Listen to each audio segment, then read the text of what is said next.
Sa park na naman kami tatambay para tipid at saka para hindi magpagala-gala.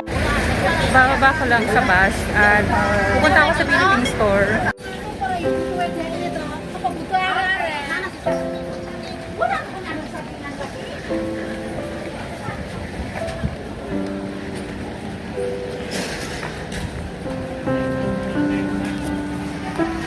Ito ang Philippine Store. Hindi mo malalaman ang Philippine Store kasi Chinese yung nakasulat. Pasok tayo. Philippine Store, mall na, hindi aircon. Tapos ang mga escalator, hindi gumagana. Punta na ako sa park. Tapos ako kumain doon sa Philippine Store at hindi ko nakita yung kaibigan ko, nakikitain ko doon. Hindi ko siya makontak dahil wala akong wifi. Hindi ako nakadata. Hindi ako naglo-load kasi nakakonect naman ako sa wifi ng amo ko. So siguro doon lang kami magkikita-kita sa park. Lahat naman kami pupunta doon. So nagpunta lang siya dyan para magpadala ako naman pumunta dyan sa Philippine Store para kumain ng breakfast. Ayan, nakakapagod. Tingnan nyo dito guys, kapag nandito na sa city, lahat ng klase na bus andito na, yung mga double deck, yung mga mahahaba. Doon sa lugar namin,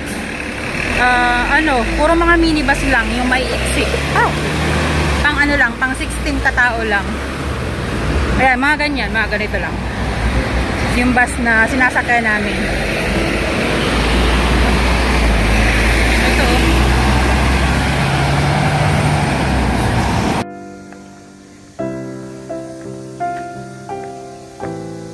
Ito. Dito na ako dadaan. Kasi doon yung aming rest house. Pero dapat dito pa ako dadaan sa taas. Ganyan. Ganyan. Dito na ako lang dadaan. Dito ako sa rest house. With her.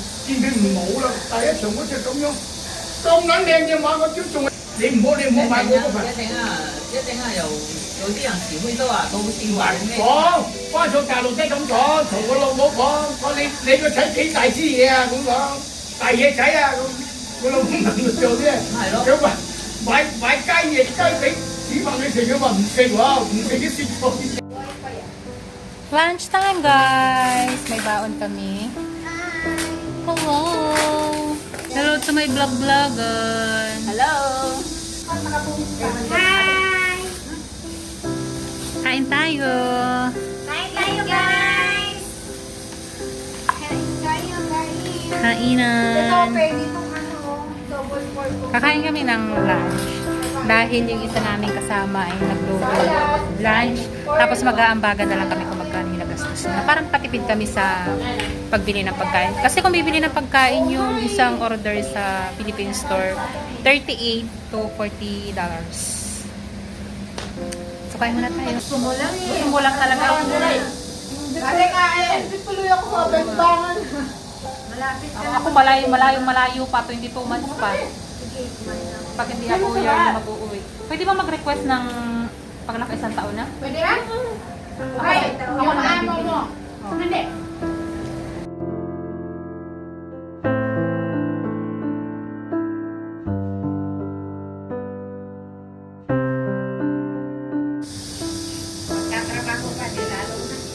Pagkatapos kumain, higa-higa naman ang mga kunyang.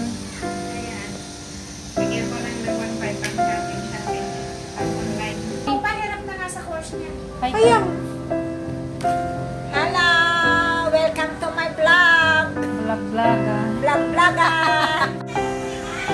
Hapon na guys, mga 5:30 na ng hapon. At malapit na kami mag-uwian. So kakain lang kami ng hapunan. Tapos maghihiwa-hiwalay na kami. Bababa na kami dun sa baba. Dahil medyo malayo-layo ito sa highway, itong part na to. Kaya maaga kami bababa para abot kami sa aming coffee. So kakain lang muna kami dun. Para pagdating sa aming mga amo, hindi na kami kakain. Okay.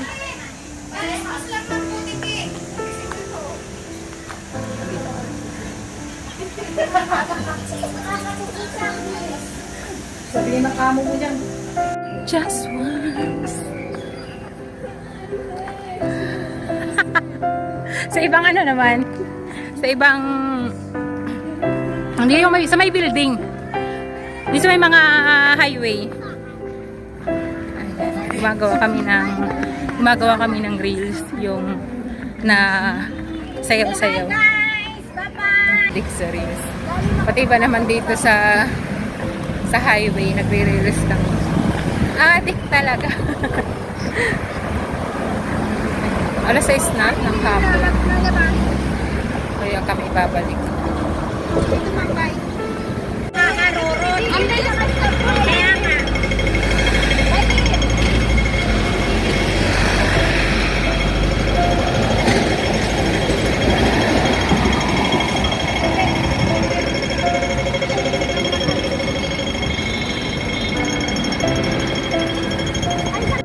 Yan, nandito kami sa God stop. Ayan, nandun sila, nabubudol sila doon.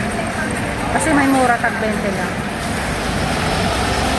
Tag 10, tag 20, kaya maraming mura. Kaya natutok po silang bumili.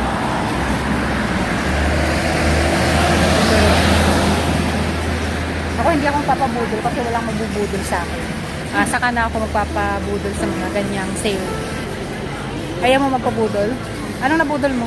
Wala akong nabudol. Anong nabudol? Wala? Ay, sorry. Wala?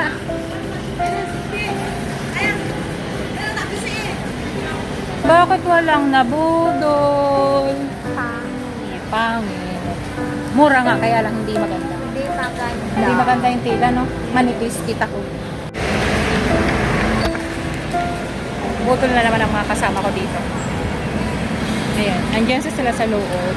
Nagtitingin-tingin sila dyan kasi may mga mura dyan, mga damit. Ayan, may mga nakasave. Ayan, yung isa kasi namin kasama, uuwi siya ng Pilipinas. Mga 1 week na lang uuwi na siya ng Pilipinas. Kaya bumibili siya ng mga damit-damit, mga murang pasalubong sa mga anak niya, sa mga pamilya niya. Ayan, namimili-mili na siya kasi malapit na siyang umuwi. Bakasyon siya for 1 month. Maswerte nga niya sa amo niya kasi 1 month yung kanyang bakasyon. Hindi kagaya sa iba na talagang 2 weeks lang yung binibigay na bakasyon. Yung sa kanya, yearly siya umuwi tapos 1 month yung binigay sa kanya na bakasyon. Maswerte niya, diba?